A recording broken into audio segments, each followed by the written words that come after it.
The Warriors have a lot of decisions to make in the offseason, including Bob Myers. Shams, what's the latest? So Bob Myers has just over 1 month left on his contract, and then he's going to be a free agent. And right now, there's no traction on a new deal. Michelle, actually, hasn't been any offers, no counter offers in several months, really the beginning of 2023. So when you look at those tea leaves, the fact that his contract is about to end, there have been no substantive talks, I'm told, for several months, no offers made for several months. The tea leaves don't make it look like there's any deal that's going to happen. And so as of right now, Myers appears likely to walk away, become a free agent. The Warriors earlier this year offered him a deal that would have made him one of the highest paid executives in the league. But I think there's a sense around the Warriors and around Bob Myers that if he were to leave, this is not just about the money. And even if they offered him the highest contract, that this is kind of been at the end of the road for him potentially there. And so 12 years, we know about his relationships with Steph Curry, Klay Thompson, Steve Kerr, Draymond Green. And so I think there's going to be more conversations with all of those people before he formalizes his decision potentially to walk away. But this is a big decision for the Warriors in their future, because after this, they have to decide on Draymond Green. What do you do with Klay Thompson as far as extension? What's Steve Kerr's future with 1 year left on his deal? And that all revolves around Steph Curry, who looks like he's one of the best players in the league. How does this team make it and continue to move on if Bob Myers is really done?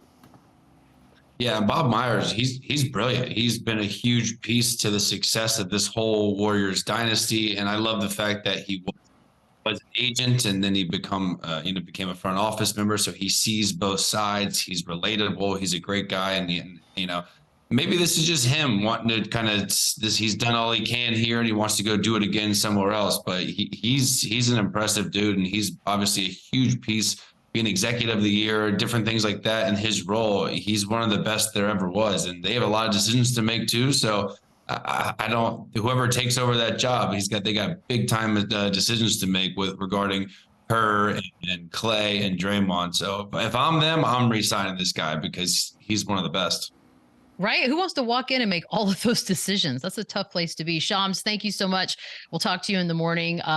Draymond Green loves Bob Myers. He's talked about it on his podcast in various places. He also talked about the Jordan Poole punch again, guys. He said if he hadn't punched Poole, they would still be playing. Eddie, you buying that?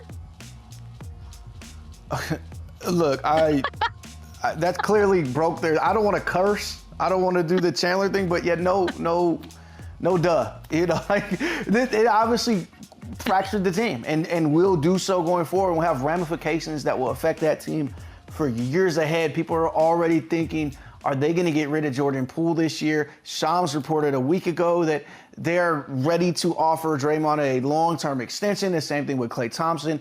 That fractured the personality of that team in a way that we haven't seen, even with the Kevin Durant situation. And yeah, it mattered, bro. Like, you punched your teammate in front of everybody. And the future of your franchise. Steph Curry told Logan Murdoch that in the locker room after they lost to the Lakers. He nods over at Jordan Poole, says that's the future for us right there. They know what Jordan Poole is for that franchise, and then you deck him in front of everybody. Yeah, it mattered. Yeah, you're right, Draymond. And apparently they're picking Draymond in this situation going forward. So yeah, it's a lot. And if that's what breaks this dynasty up, he's got to eat that. And it sounds like he is.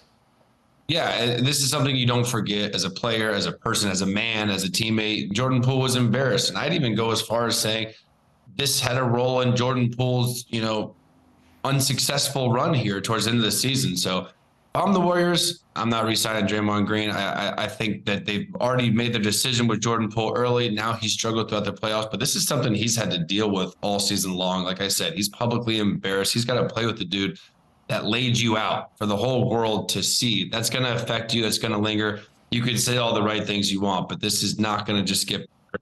I don't think their on-court relationship will ever be whole again. So they're going to have to decide on one of them.